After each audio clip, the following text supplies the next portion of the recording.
difference between male and female brains is minuscule. It creates a concept called neurosexism. Neurological research began including women in 1991. As dating back to ancient Greece, women have been seen as underdeveloped men, and men were seen as the default. While this research proved that men were not the default body and women reacted differently to multiple stimuli, it also proved a lot of feminism and medical research. The theory of gendered brains was created from women's neurological research is only used to enforce sexist stereotypes such as the overly emotional woman or the stoic man. According to a 2015 PNAS study, 60 on the genitalia, we see that the brain is a mosaic of features that cannot be distinctly classified into two different classes. Despite this, we still have profiling based on sex and not the brain itself. Some think the brain of a woman, pay attention to wording, is inherently different from a man simply because they are a woman.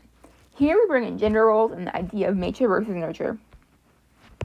In a 2011 PubMed study on experience-dependent structural plasticity in the human brain,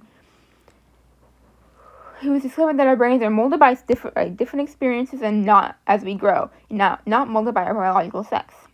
These experiences can be sex-specific, such as a girl getting a period for the first time, but this is still a case of nurture. Sexism does not occur in nature, it is a human concept.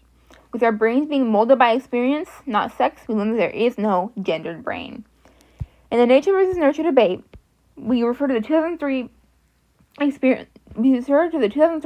PubMed study on visual stimuli affecting electrical activity in the brain. We see that parts of the brain of females react differently, such as a higher attention rate. Yeah, I believe this is not a natural occurrence. If we were to do the same study with monkeys, I am positive their brain activity would be similar. Processing and activity in the brain all relies on your upbringing and beliefs, not what sex you are. Briefly circling back to ancient Greece, Aristotle was the one who defined women as inferior, underdeveloped men.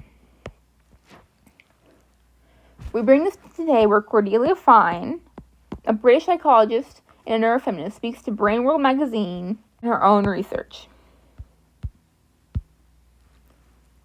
She criticizes neurosexism in its terminology, as well as explaining the natural places we see children fall into the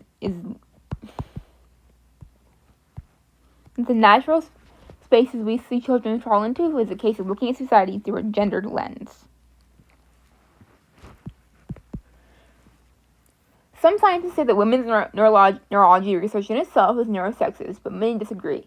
Sex difference research is necessary, as female and males react differently to stimuli. It's not the research that's the problem, it's the gender roles put onto us. But Emily, the hippocampus, females have larger hippocampi than males. They must be more emotional. It's actually quite the opposite. The size of your brain, or parts of your brain, don't contribute to your emotions, but instead your human instincts, such as survival mode or danger cues. The hippocampus, the memory and emotion stock of the brain, does not give you the way you react to things from the moment you were born. It gives you the ability to be molded by your experiences. But what about the HPA axis? If females have higher responses. This is only typically seen in women who have had traumatic experiences, not young girls or those who are deemed mentally healthy.